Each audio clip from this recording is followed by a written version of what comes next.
yourself in? Do you want yourself in? Welcome to our regular meeting, July 14th, Monday. We'll start at 7 o'clock and we'll do roll call. President Valerie Reinfelder here. Here. Councilmember Frank Stiglia. Present. Councilmember Greg Johnson. Be here. Michelle Williams. Present. Present. Absent is Vice President Andrea Datillo and Councilmember Debbie Klein, and then Mayor Paul Cameron is absent. Thought you were talking on. So on. Yes, he is on. Present. Hi, Paul. All right. Hello. Pledge of allegiance. Stand if you can.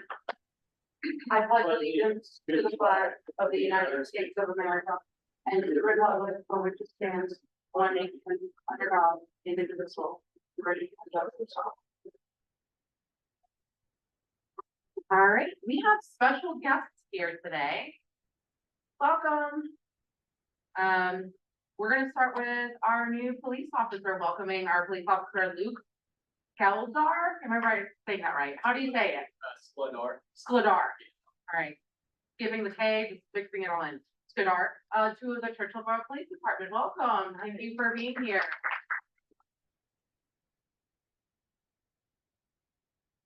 I have not met you. I don't know if some council members you have met. Okay, perfect. Yeah, I don't know who's all met, so we have Luke here, and we also have Zach, Yeah. Zach joined us a year and a half ago, but sometimes working different shifts, not everybody gets to see that, put a name to the face, so. Both here tonight, Thank you. How's it going so far? really good. You have to say good things, right? Yeah. That's awesome. I've seen you you ride around with people and people around. So Yeah. that's awesome. Welcome to the borough. We're so happy to have you here. Thank you, nice to meet everybody. Now they told you only have 5 minutes for your speech, right? Yeah.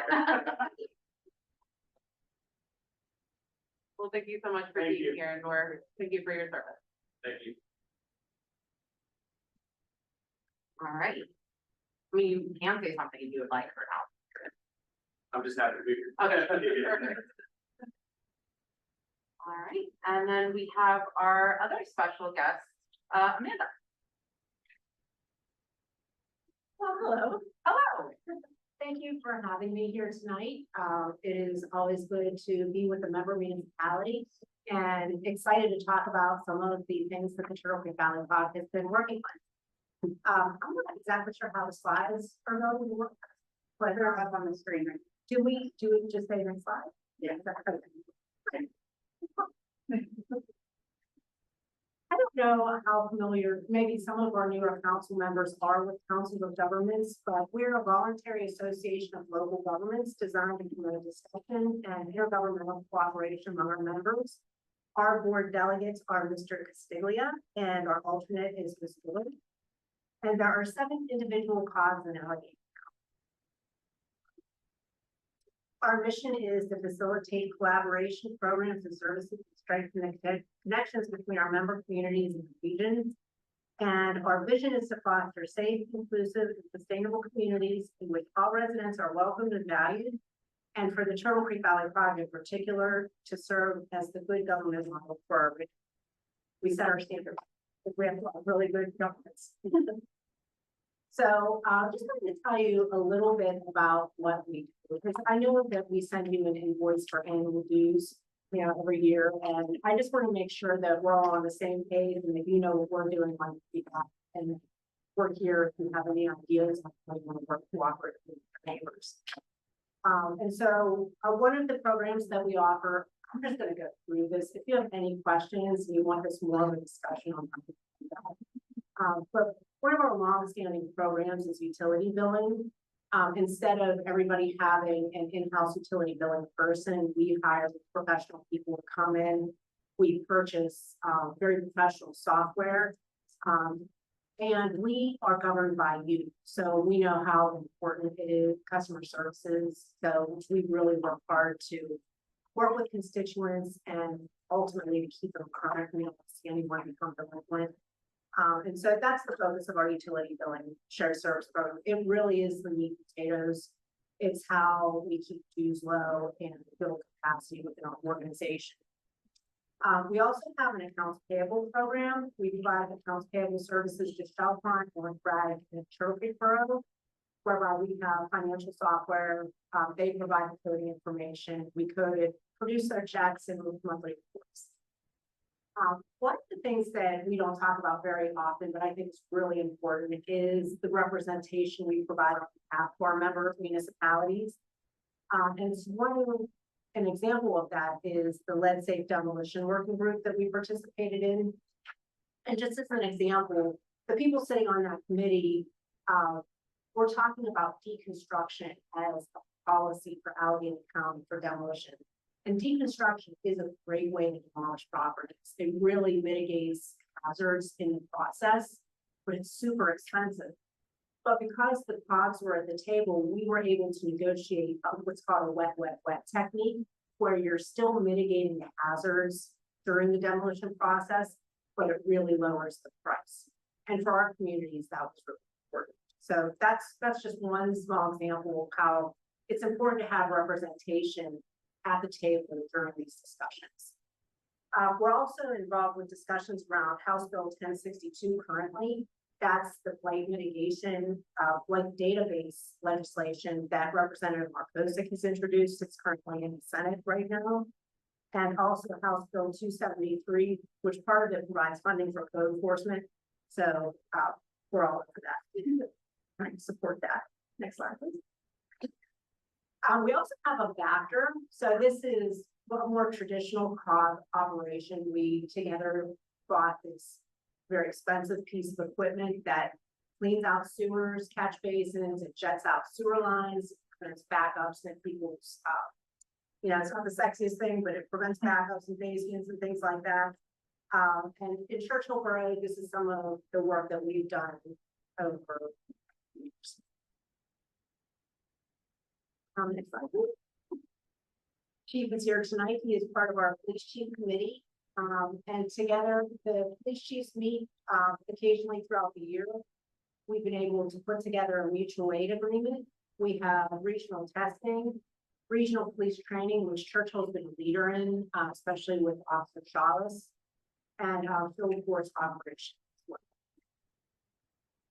Some other things we do are grant management, CDBG, Act 152 demolition, GEDTF, LSA, and other grants. Let's say if you have an idea for a project, you'll come and talk with us. I know Michelle just had a conversation with Molly in our office, and we'll see if there's a good pot of money to help you meet your goals. It's really important. We really put a lot of effort into grant management. It's an important service that we offer to our communities. And we think that, people out in municipalities have different roles. The role that we play is being really good at managing grants. So we hope you take advantage of that service. Not sure if you're aware, we have an intra-COG purchasing alliance. So this is managed through the South Hills Area Council of Governments. Our COG pays a fee to them to manage this program. There's a myriad of commodities that go through it. It's a truly competitive process, from vehicles to rock salt to, if you had a pool in your community, chemicals for pools. I mean, you name it, it's in this competitive bid. So that is available to you as well. We buy a lot of rock salt for Shaycon. Yes, yes. Yeah, but lime paint, there's so many different things. And it really is a truly competitive process in vehicle purchase too, whether it's police vehicles or vehicles for code enforcement, works, whatever. Down to, the bells and whistles that you want to purchase or not purchase in a vehicle. It really is a truly competitive process, but it's true.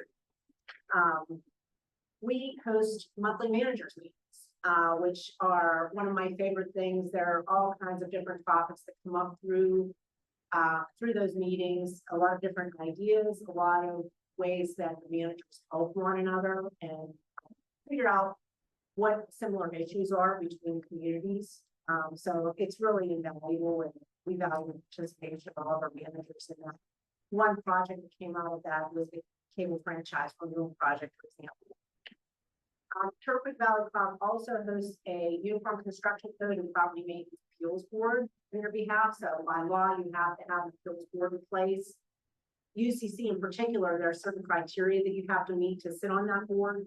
And our members were having trouble filling those seats. So we came together collectively through the pod to make that board happen.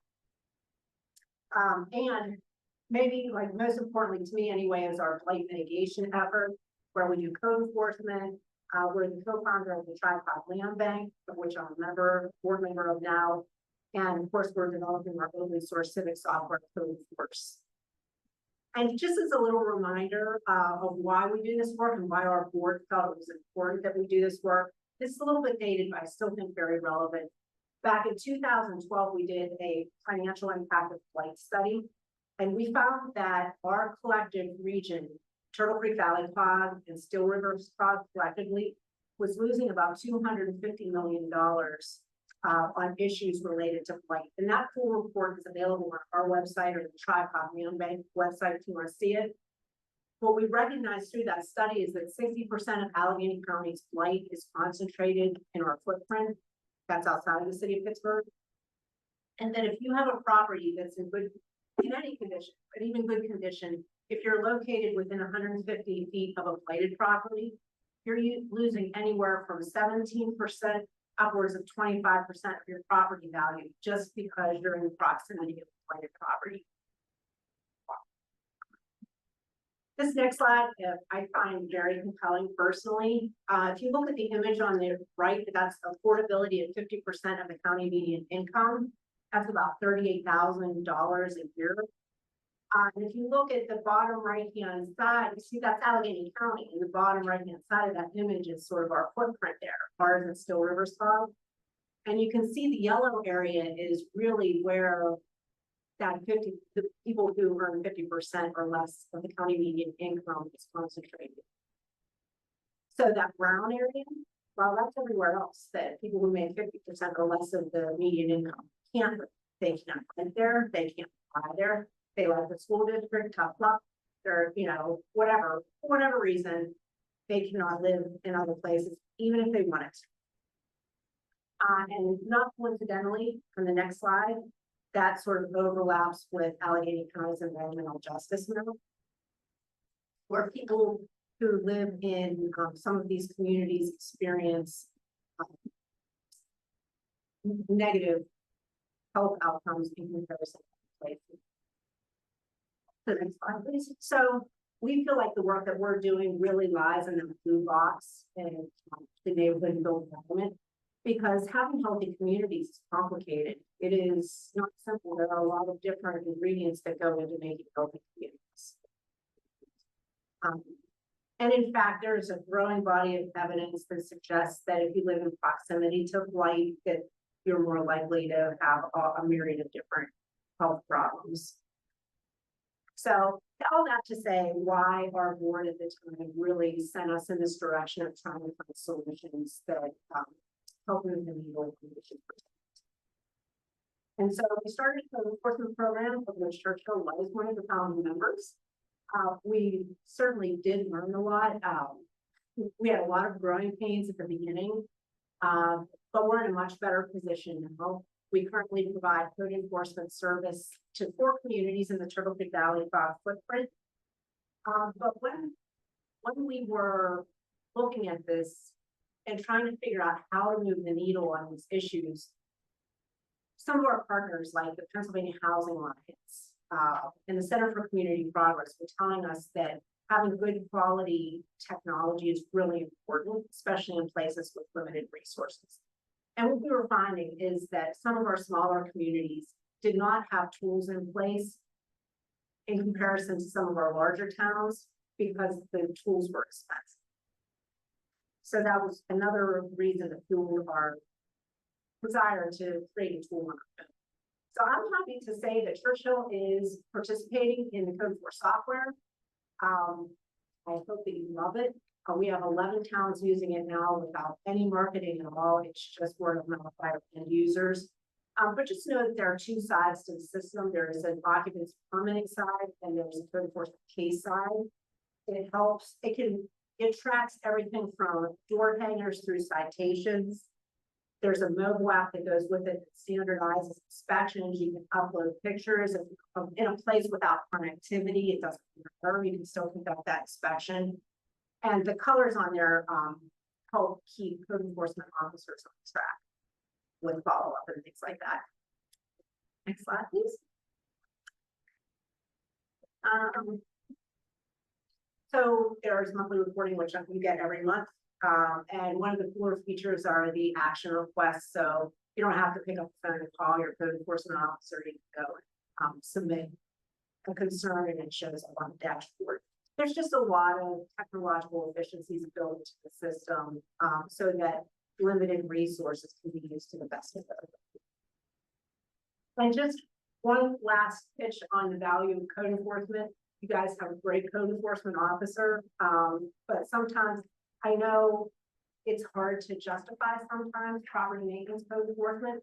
And so I just want to leave you with this thought. That's a real life image of a house that through code enforcement got made nice and pretty. You know, there was that image on the left really doesn't do it justice. It was garbage everywhere. It was in really bad shape. Black fixed up. Everybody can see the value of that.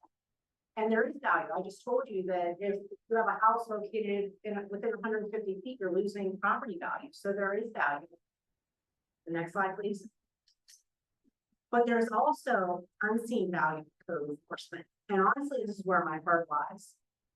This is when we go in and do occupancy inspections or rental inspections, and we are finding how, like, things that will kill people really if left unchecked. So that image of the left is a real picture from our communities of a multi-unit that was experiencing water damage around electric.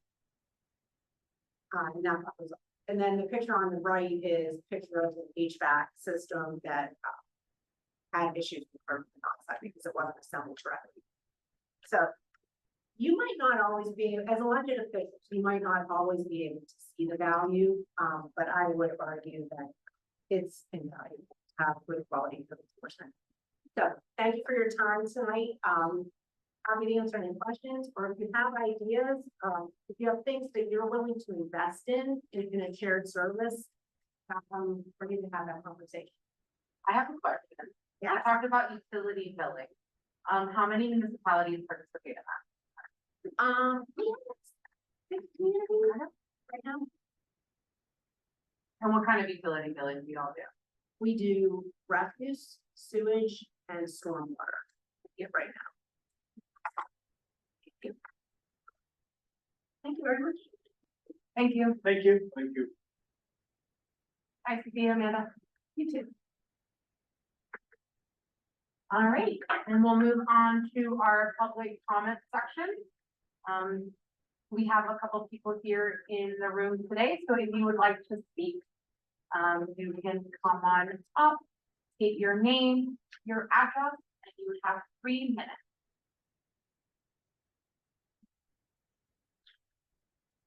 Name is Jim DeKern. I wonder if you'll excuse me because I used to be. You're In my youth, I was known as the 250-pound ballerina. sorry. And Jim, can you please state your address for the record? So 1616 Branning Road. James DeKern. And before I started, I would like to compliment the folks on the improvement in the handicap access here in the building. And it's really a major improvement. I think all people are using it.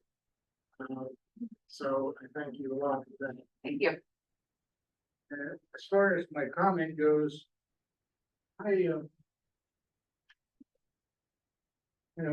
been long with things with your scientific influence of the borough here. And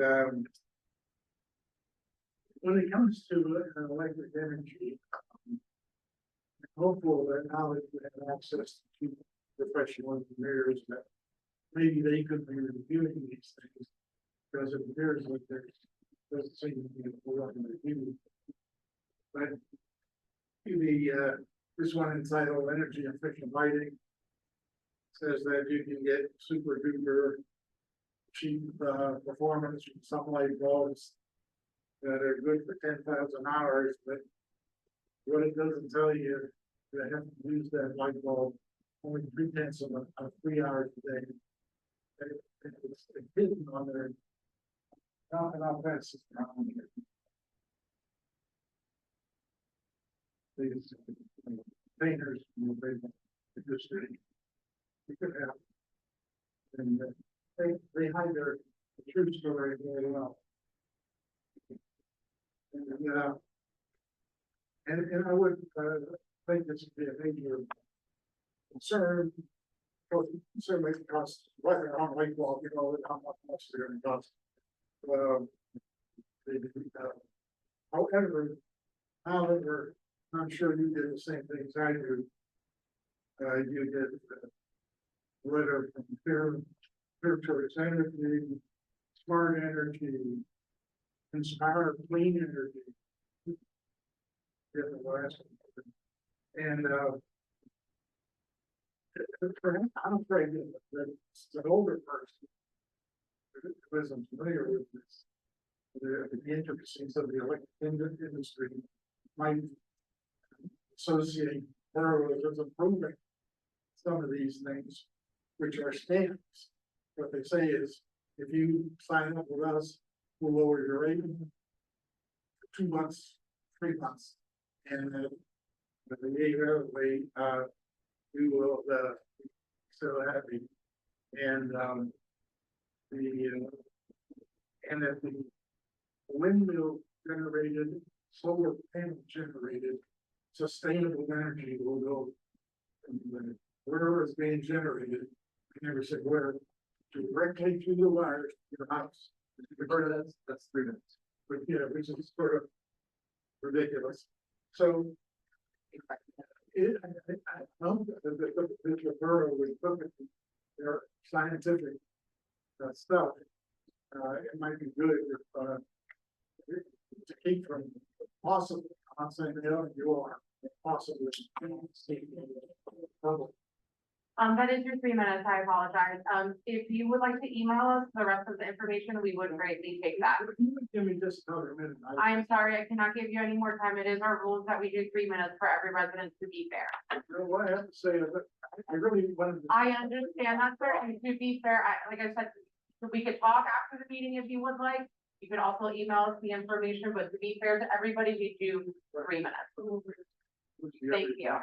But can I ask a question for clarification, Mr. DeParnia, are you saying that you're speaking to, energy wholesalers who send letters to residents? Yeah. Saying that they can buy their energy from them opposed to Duquesne Light? And you're trying to provide them with some additional information, and they may want to do some research about those wholesalers, get more familiar with what the product is they're offering before signing up, so that way they're clear about who they're moving to and what fees are associated. We understand there's no way you could take energy generated, even if it's generated in a shipping port or nuclear plants, which is clean. Sure, There's no way you can say that I'm sending that directly to my house. sure. It's ridiculous. And I was just saying, maybe you might want to warn have some sort of a warning about that kind of stuff. But Thank you so much. also, there's the county fraud. I'd like to pass this along to you too. Yeah, It's a hard stop at 3 minutes. We don't apply it to everybody. We can't enforce it. Okay, so that's why we do it. You'll recall. I'm just saying, But you keep speaking and your time is over. Yeah. So you have to be quiet and then the rest of you won't. okay, but I want to pass this stuff along. You could put it in leave whatever you want. From the county, this is from the Mr. Department, put it down and we'll pass it around. thank you. We do have other members of the public here, residents. Anybody else would like to speak that is in person? All right, and we do have some online as well. If you would like to speak, please raise your hand, your virtual hand. we will promote you to panelists and you will have 3 minutes to speak.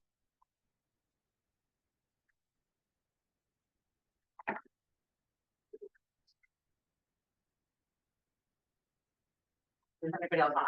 I only see, Amanda's presentation. There's 4 attendees. All right, give one, couple more seconds.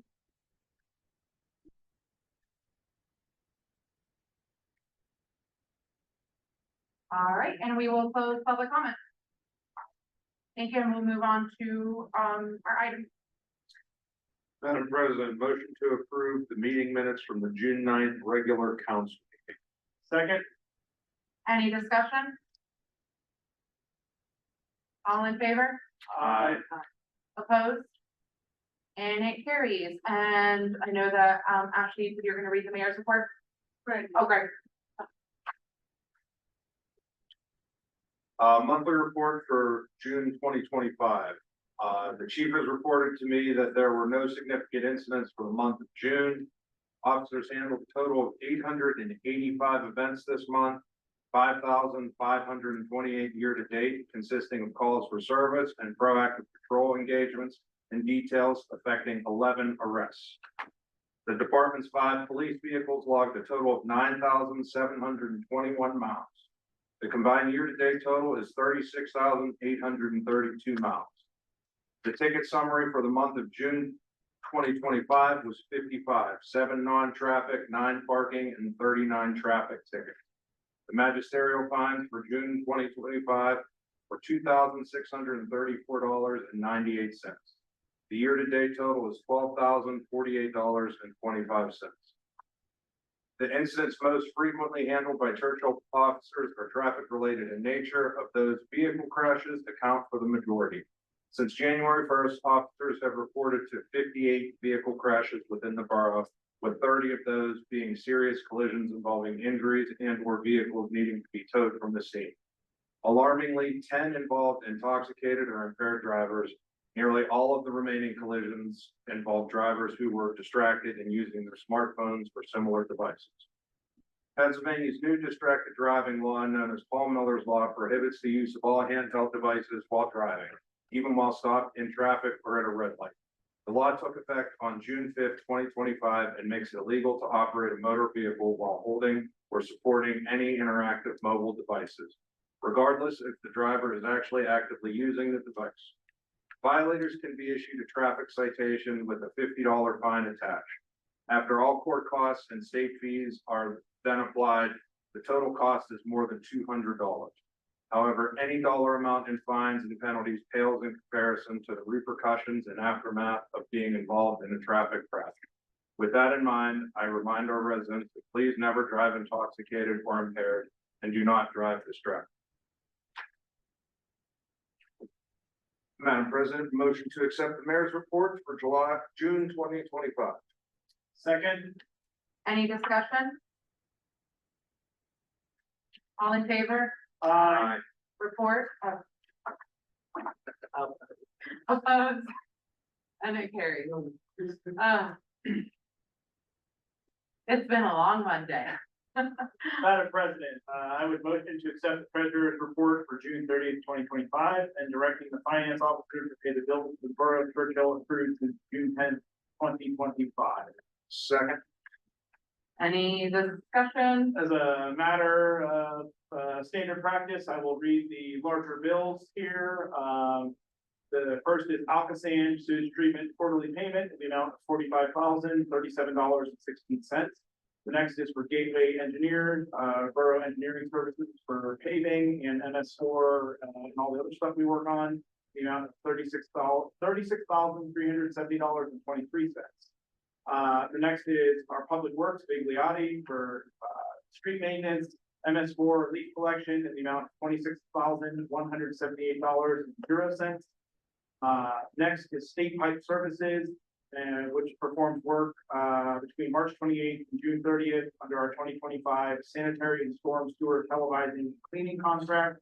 The amount of $25,549.91. And last is Woodland Hills EMS, our yearly contribution, $15,000 each. Any other discussion? All in favor? Aye. Opposed?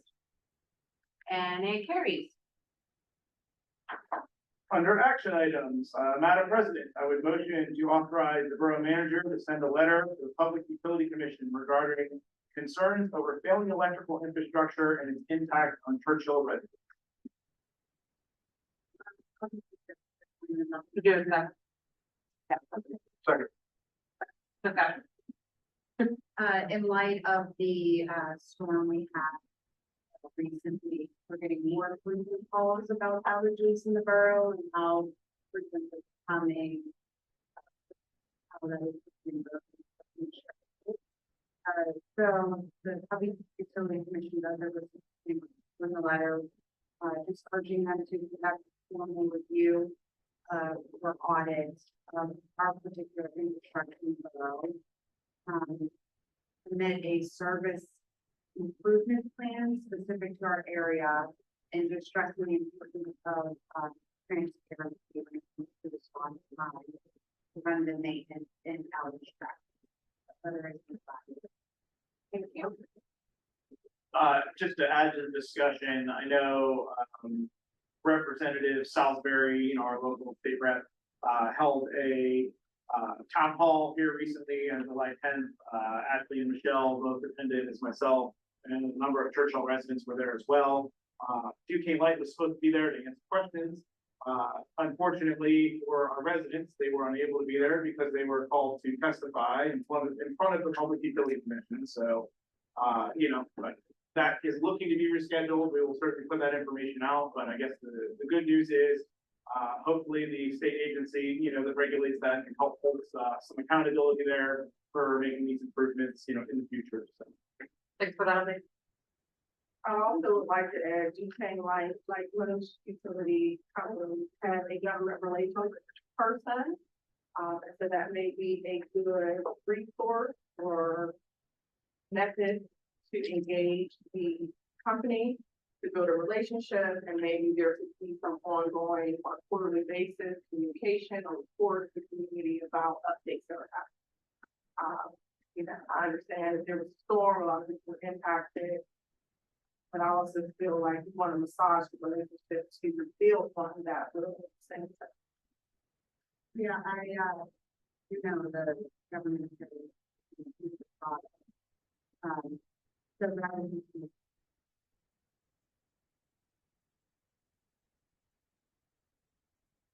All in favor? Opposed? And it carries. Moving on to number 9. Madam President, I would motion to approve entering into an agreement with SEBA to provide information technology support services for the borough, subject to the review and approval by borough solicitor and manager as to the form of the contract. Second. Any discussion? We are currently with one, however, it has been not the best experience lately with them. We've had various issues over the years, so we have been working with an individual in order to find out what would be the best IT provider for us. And out of all of them, we found SEBA, which is going to be less expensive than the current contract right now. And I'm the local. So I'm excited. Thank you. Tanya. Can you speak to the services that SEBA will provide? Because there's probably some people who don't know what all line is, what they did, what the technology services was. Right. So, one of the main things we're focusing with SEBA in particular is things like IT security, scams, email, events, and occurrences with them. We'll also be managing our Outlook accounts as well as Microsoft 11. So they will provide all of our IT audits. They'll come in and do in-person audits of every document, with a log with it, make sure we're up to date with that. It will also be providing the training for council members and staff, for like, people that are, something happening with the system. I mean, are being more aware when that goes happen. Is it online through phone or is that separate, right? And one thing I know you and I discussed a bit about, Michelle and Ashley, because I had some questions, was, part of that was previously there had been an engagement with the Department of Homeland Security, person that was able to provide an audit on our cybersecurity, and said that, there's a lot of areas where we can improve. And I believe that part of that conversation with all lines was that we could add a bunch of additional services to do some of those things, but it was going to be costly. Whereas a lot of those things that we would need to upgrade and update are included with this new vendor. Yeah, unfortunately, one of the things that I saw happening more and more frequently with all lines was, if you want this additional service, you have to pay this.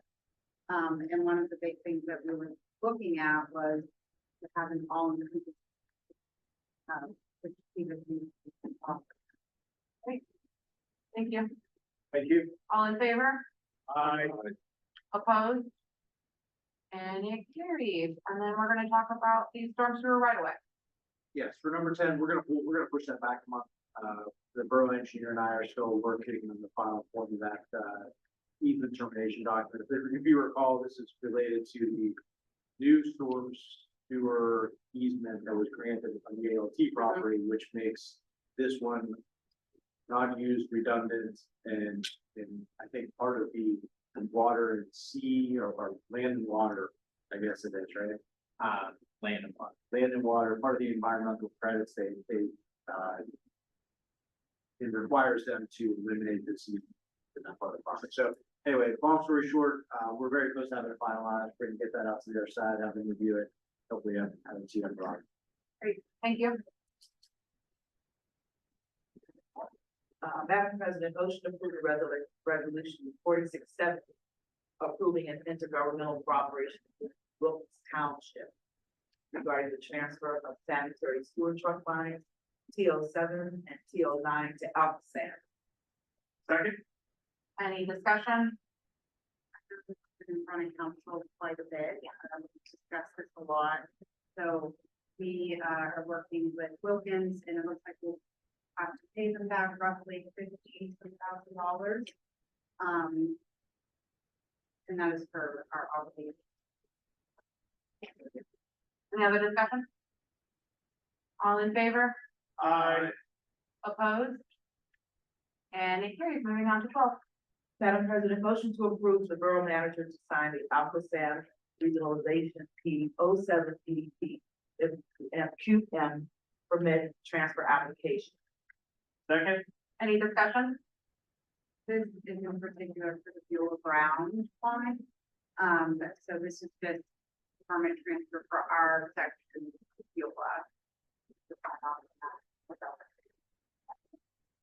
All in, But, sorry. sorry, I was Go just ahead. gonna add in, so the borough, nothing that the borough owns, but the borough was a co-signing on the permit years ago, so the borough is not actually signing off on the transfer of the line, only for the transfer of the permit through DOT. Thank you. All in favor? I Opposed? And it carries. Moving on to 13. Madam President, motion to approve ordinance 774, amending section 54 of chapter 246 of the Code of the Borough of Churchill to establish exemptions from sanitary sewer lateral testing requirements.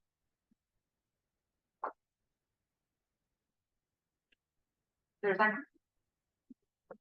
Second. Any discussion? So we currently have Wilkins, doing our lateral line review. So this ordinance would be, a mirror to theirs, for individuals used to doing so. I can list off the specific exemptions for the, We have them in the binder. Does anybody want to take that? If you can. properties not connected to the sanitary system. You have on. New, never occupied homes, so recently built, it would have had been recently inspected by the state, the county and the state. Just the county. Interfamily transfers, trust transfers, for refinancing, and, properties tested within the past year. Thank you. So those exemptions, those types of exemptions do not have to have the sanitary sewer and lateral. Any other discussion? What's approved, once we move this take effect? Immediately. Yeah, thank you. All in favor? Aye. Opposed? And it carries. Moving on to 14. Madam President, motion to award the Greensburg Pike School Zone Radar to Power Contracting Company in the amount of $80,950. Second. Any discussion? So this is for the, school zone in front of the preschool on Greensburg Pike. Also, there is, an alternate in place for a speed radar sign that is recommended by the chief. We did have that budgeted around 120, so it did come in under what we projected. Hopefully we can get this up and started. And this is all part of the grant funding, right? That was that Senator Costa? Yes. Okay. Now let's get it in. Great. So this has been a while coming, as we knew it would be, but it's good to see it, moving on to the next steps. I'd also like to point out that the power contracting company, if I'm correct, was the lowest bidder. They were the lowest bidder, and it is the contractor that we've worked with in the past, well qualified. How many bids did we get? Can you give us some information on that, Debbie, please? We received 4 bids on the project, ranging anywhere from the $80,000 to just over $111,000. It's like, It's great that it came in below what we expected, so thank you. And so clarification question regarding that, those bids, was the primary difference in cost associated with labor, materials, what was the? it was a unit price contract bid, so there were 6 different unit prices associated with the bid amount. They don't necessarily dictate whether or not it was labor.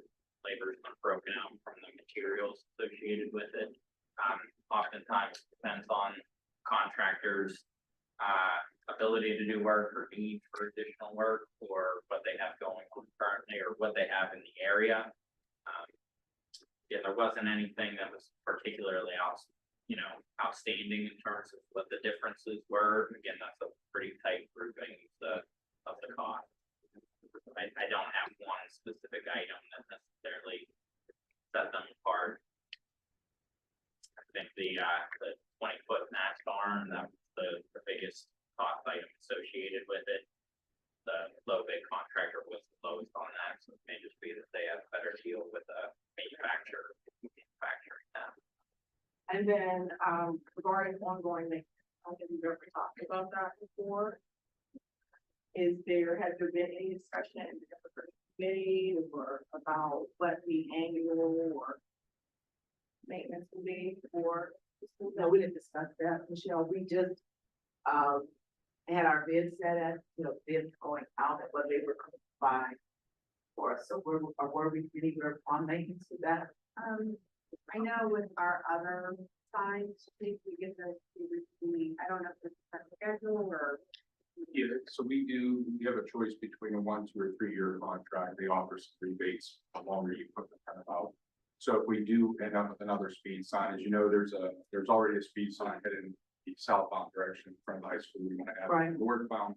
So we figured this would be a nice time in the grant to try to secure something like that. So it would add, as far as we're paying $3,000 a year for both signs, and that includes routine maintenance on any IT needs, and then all the cloud-based information that the store can have access to. So that would add another $1,500 a year, a little bit less if we push the term out some. But as far as the sign goes, I don't know what else would be really associated with, if they have the flashing 15-mile-an-hour sign or something.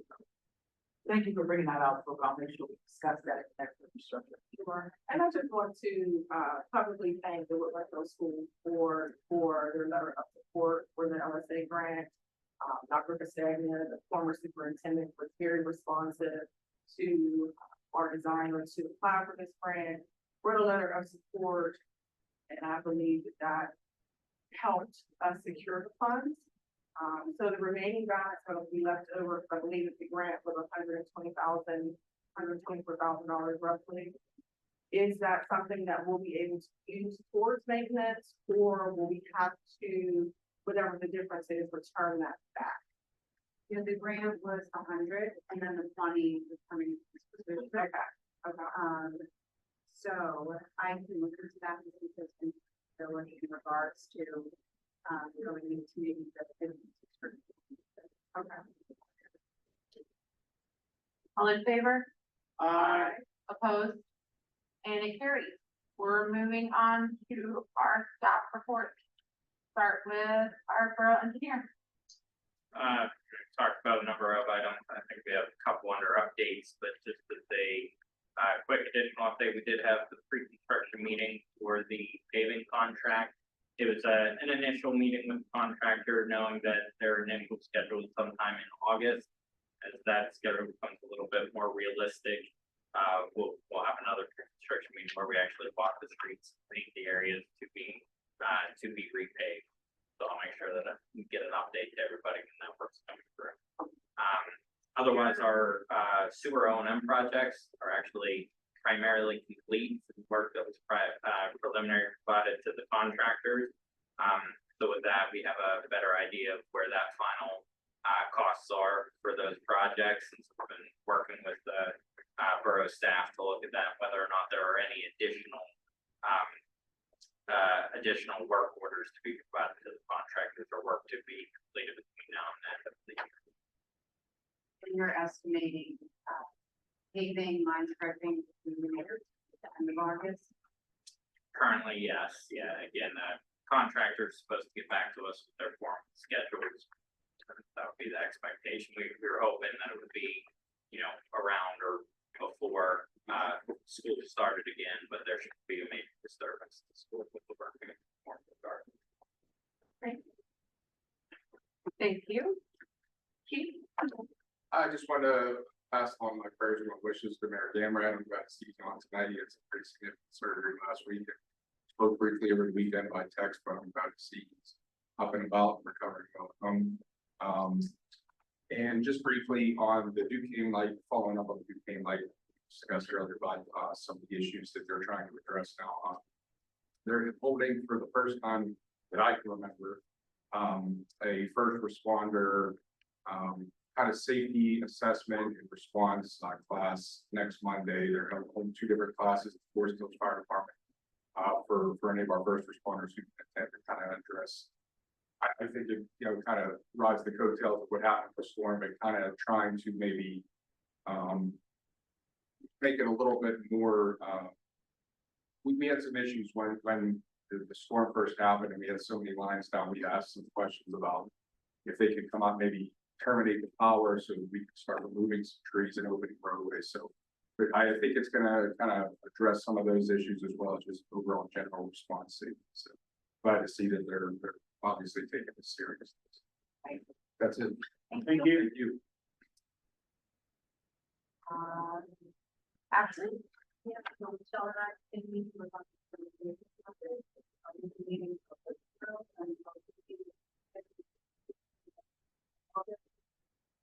The council members and one-on-one sessions, that's what we're talking about as well, and then thank you. Michelle? Nothing sufficient to talk about. Great. Mr. Pelisier? And then I know we have, the, ad hoc tier.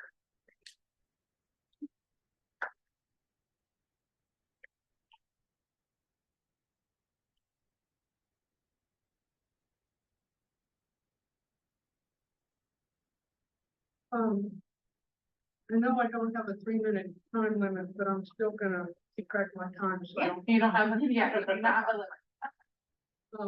My name's Kathy Fortner, and, I'm here for the Deer Committee to report on the, Borough Deer Committee. And first, I want to thank you all for, making this a citizen committee, and I want to thank Greg for his work to get us to this point. We have 4 members on the committee, Sue Weigel, Sandy Fox, Barry Kislow, who's here tonight with me, and myself. We met on June 9th, and I think that you have a copy of our minutes to Yep. and I just wanted to go over briefly that meeting. We selected officers under chairman, and Barry is the vice chairman. We had Barry is the one person who was on the previous committee, and I think you were on that for a couple of years. Yeah, and so we had Barry review what the committee had done in the past. They were very focused on helping residents understand how to coexist with deer, talking about what you can plant that deer might not eat and things like that. They also, I think, came to the conclusion that in order for a culling to be successful, it would have to be done more than one time. And we do understand the budgetary constraints that the budget, the council is not, interested in the amount of funds that it would require for a culling. Barry also agreed to write a letter to the Allegheny Land Trust, and he's going to talk very briefly about the response he got from them.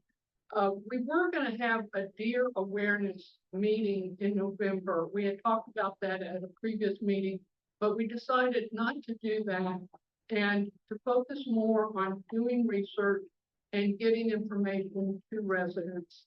And I think again, Barry's going to talk a little bit about, he's reached out to the USDA, and we have someone interested in coming to Churchill to talk to our committee and the public. We want that to be a public meeting about deer issues. Sandy Fox is very interested in doing research on, coexisting with deer, non-lethal ways of managing deer, and that's going to be something she'll be focusing on. Sue Weigel has developed an interesting deer repellent device, and we're hoping to do an article on that in the next newsletter and provide a picture of it. It's a very interesting concept. We talked about having deer mentors who would help residents with identifying plants for their yards that deer tend not to eat. And I keep saying, you always hear, well, the deer won't eat this. Well, actually, the deer sometimes eat almost anything they're hungry, but there's some things that they are less prone to eat. We also want to research chronic wasting disease and provide information to residents. We want to provide residents with information about who to call if there's a dead deer on their property. And the minutes has the information we did get on that. Private homeowners can dispose of deer carcasses themselves on their property or on another person's property with permission, or they can call the Game Commission at 833-742-9453. And the Game Commission will take care of getting the carcass removed by the appropriate entity, such as contractor, PennDOT, or the game warden, and there is no cost for this service. This is according to the State Game Commission. Barry is going to talk to you now about the outreach he's done to the USDA. And we really do want to focus a lot on research and providing that information to residents. Thank you very much. Thank you. Thank you. Thank you, and thank you for stepping up to be on that. Thanks. I'd like to say too, Kathy, thank you so much. I know that the deer, working with the deer was really a passion of yours.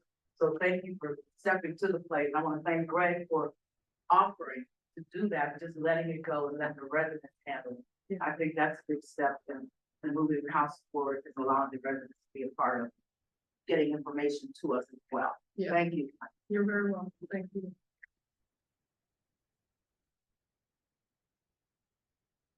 I'm Harry Kislow. I live at 150 Thornbury Drive. The ad hoc review committee was originally set up by Diane Law when Diane retired. Greg Mankiewicz stepped into the cover for us. My charge here is very simple. We've evaluated ways to control what is clearly an overpopulation here. Planting plants to putting plants in a deer reverse seems to be one idea. Coexisting with the deer is another idea, and culling is yet another idea. Now, my purpose here tonight is very simple. My responsibility after our deer committee meeting was to contact interested parties.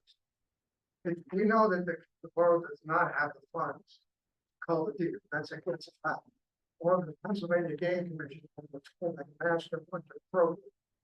Now, the Master Hunter Program basically involves large properties, and it was originally designed for farmers. We've seen tremendous attrition both of livestock and herbage on their properties, but they are prepared to go into private properties if the properties are sufficient size. That means not your backyard and not my backyard, which none of us want. There are only two properties in question. One is the Allegheny Land Trust, the other is the old Westinghouse property. Now, I got a very nice response from the Land Trust, and I'm prepared to share with you. The Land Trust is basically opposed to culling, but will reconsider on an individual basis. I have gotten zero response. I've written twice to the Westinghouse property. I'm sure that completely surprised absolutely no one. They haven't addressed Carnegie, and God knows if anybody answers the map. The Land Trust has basically told me we cannot respond to a committee. We have to respond to council. So my question is, again, you're not approving culling. I know there's a wide divergence. Someone has to, from the council, with the council authority, has to write to the Land Trust and say, we are interested in knowing whether you will permit culling. That's all. Now that the council may have different opinions, and I've certainly heard enough different opinions in my 4+ years on the ad hoc committee. But if we're going absolutely nowhere, as council says, we're interested in knowing if you would permit culling on your property. Now they may say that would be fine, and we say we want no part of it. If we get their approval, then we can go to the game commission and ask for a master hunter program, which again is free. These people are very, now, one of the interesting side topics. Heretofore, a lot of the venison that was killed, donated to food banks, is wasting disease being prevalent.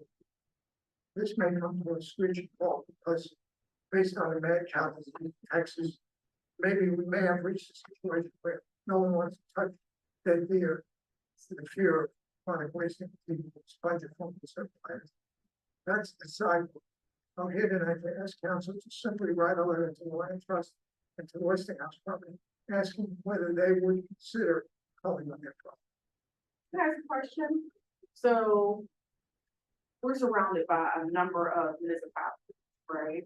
So if, for instance, the Allegheny Land Trust, has already made a statement that they're not for calling, if they say no, if there's no response to the Westinghouse, the owners of the Westinghouse property, is there the possibility, have you all discussed coordinating with another municipality to find a location for calling, or combining your efforts together to address? I know Plum has talked about the deer population. Forest Hills already did a calling. Penny Hills, there's some conversation around calling and overpopulation of deer. And so being that, I'm not sure about Wilkins Township, but being that we are surrounded by a number of municipalities, maybe the call could help facilitate a conversation so that this is a larger effort to really get, the momentum and movement on this issue. Short answer is no. We have not contacted any of them. I focused on our municipality. If they say we're interested pending more information, then it would be reasonable, particularly with the Land Trust. Much of that property is Penn Hills and Mountain Borough. But the answer is absolutely not. We have not. Okay. Good point. Yeah. I think that would be advantageous to do. My daughter was recently bit by a tick. So I think that it's something that, you see it on the news a lot. There's just a lot of conversation around deer population, and what we should do, whether it be calling or, other strategies. So that's my, Now, if we decide against hope, the Pennsylvania Game Commission, the USDA has stepped up and said they would be happy to send an expert in to give a forum on how to close this and peaceful manner. So the non-culling option is not a dead end. yeah. Rather simply a different. Well, thank you guys. Thank you for the work. Thank you, Laura. Very- Madam President, Hi, Paul. it wouldn't be a meeting unless I said a few words. Absolutely. So, first of all, just to add a little bit to Dr. Kislov's report, in the years past, I did talk with the mayors of Penn Hills, commissioners in Wilkins, Forest Hills. They were open to the idea of working with us to have a joint program. They realize that, they just don't stay in our one area. So that, I believe that door's probably still open if we were to contact them and get that moving again. The other thing is, you got to excuse me, I'm a little short here. I just want to thank everybody who reached out with me. Sent me a little note just to say how I was. Much appreciated. I'll be back as soon as I can. Thank you. Thank you, Mayor Thank Paul. you. Thank you, Paul. All right, we'll move to council. Any comments? Just want to make a comment about the Village Area School District. They did approve the village increase. And that will be in effect for the 2025-2026 school year. There was also some conversation after the last meeting in June that they were going to be selling the administrative building located on Jones Avenue. And so they're going to be selling it to the Heritage Community Foundation, I believe is the organization that they're selling the building to. They're going to be moving all of their administrative services to the high school. And so I'm not sure if that is going to be in effect for August or September, exactly when that's going to happen. But as more information becomes available, I will let you guys know. What is the Heritage? They're selling it to the Heritage Foundation? They're selling the administrative building in Brown to the Heritage Community Foundation. What the services are that they'll be offering, more information will be forthcoming, but it is going to be a community-based program in Braddock. Yes.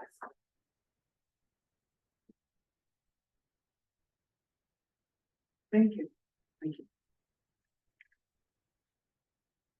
I'll just mention, Public Safety Committee had a meeting with Woodland Hills, EMS, so it was, good to just sit down, understand a little bit more about their operations. I'm happy to report that they're in a very, healthy position, managing call volumes, staffing. We've read a lot or seen news about ambulance companies shutting down, so that's certainly something we want to be concerned about, and keeping an eye out, so that was a good meeting. One of the things that was a little shocking to me was for each ambulance trip that they take, and they take over 2,000 a year, they basically lose $60 per trip. By the time they get insurance reimbursements or accounts that are uncollectible, so they've got to fill $60 per trip, right? The average cost, their cost per trip is around $540, and then they only get like $480 back. So that means that those things have to get made up through, their subscription drive, donations, grants, all that kind of stuff. So, one thing I did want to highlight is, they do have a subscription program. They send that information out. It's fairly, low cost. For example, an individual, is going to be $50 a year. I think a family is $65 a year. And what that subscription gets you is that if you do end up needing, emergency services, 50% of whatever your insurance doesn't cover, you don't have to pay, they cover it. So, you know, for example, if your insurance left you with a $200 bill, you would only be billed from the ambulance, you know, for $100. So certainly worth looking into, and would just encourage everyone to check that out. It is on their website. Thank you. Any other council members? Yeah, I told Deb I would jump in for, with communication. Just wanted to remind everyone, we've got a pretty busy summer coming up, end of summer, Churchill Community Days. Don't forget, check your newsletters, all the information you could possibly need is right in there. It's a free event on the grounds of Pace School, food trucks, music, entertainment, games, stuff for the kids, bring the whole family. And then the Mid-Century Tour will be in September. That is a 3-day event. Friday, they're having the soiree, September the 12th. Saturday is the actual home tour. They have 10 houses on the tour. And Sunday are the talks at the Beulah Church. I know they're trying to get some speakers to come in and talk about like kind of mid-century as architecture and stuff like that. You can go on the borough website, there's a link to the tours website. Yeah, they expect tickets are gonna sell for that fast, so if you're interested, definitely check it out. And, just one other little comment, I know it's summer and, you know, it's kind of work outside the house, you know, season, you know, decks, porches, fences. I just wanted to stress to residents, please, please, please, make an 811 call before you try to dig anything. It's just, it's safer, they come, it's free, they mark all your underground utilities, that way you don't run into any problems. So just remember, call 811 before you dig. Any other council members? Infrastructure, we met, but Michelle has an update for the sewage water. Always water. Yeah, stormwater. Yep. So, I know the council has had this in front of them, previously in regards to the Conservation Water Authority. This is nothing official yet, but it was discussion for, in June, we met with the possible high rate payers, and in attendance, everyone was invited, that was a high rate payer. However, in attendance, we had, only 4 or 5 individuals showed up. You know, overall, it was understood at the end, the importance of having this fund to repair the necessary stormwater issues that we're having in our health, and that we currently can't financially meet those needs at the pace that we would like. So, we are following a schedule if this was to proceed, and then there will be an open house to the public, time for some question and answer for residents at that time. That's September 17th. Also in the newsletter too. We're going to be sending something out to submit questions first. And it will be available Zoom, both the chat and all of that will be available. So that will be September 17th. Little update with the gas project. They're currently on Churchill Road area. And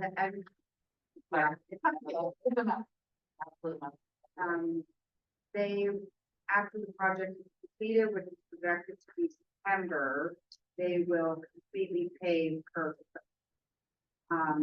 Right now, they're just filling it temporarily, just in case there is an issue that popped up all the way over here. They wouldn't want to bring up the new page. So that would be done in September.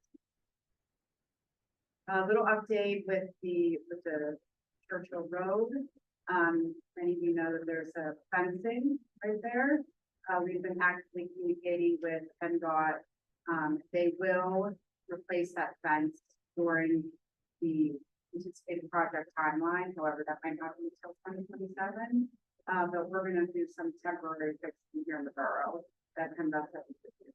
So that should be happening soon. Like Ashley stated, We are doing, meetings right now. We have the request from the chief for his capital. We're also sent, capital requesting as well, so budget is starting to be a little clear. And then the last thing, it's been a while since we discussed this possibility, but Connect had solar power, cohort that is going on. And I asked them, that this is still a discussion, but I asked them to send something in regards to the federal, bill that was just passed for the big beautiful bill. And how this could particularly impact the solar panel endeavor if we were to. So in your binder, there's a pretty extensive breakdown about the possibilities of the impact overall. It seems minimal to moderate impact if we were to proceed with this. It would have to be done though, by the end of this year in order to get the refund. For the 180 days of sale. So if you look that over, let me know if you have any other questions, but this would be a power purchase agreement. So we wouldn't own the solar panel. We would get some of the electricity, however, no matter how many solar panels we put on the building, it won't compensate for what we need. So we would get a little bit from that. And this is no money out of pocket. Thank you. Any other council members? Motion to adjourn. Second, Good night, everybody. thank you. Good night, everyone.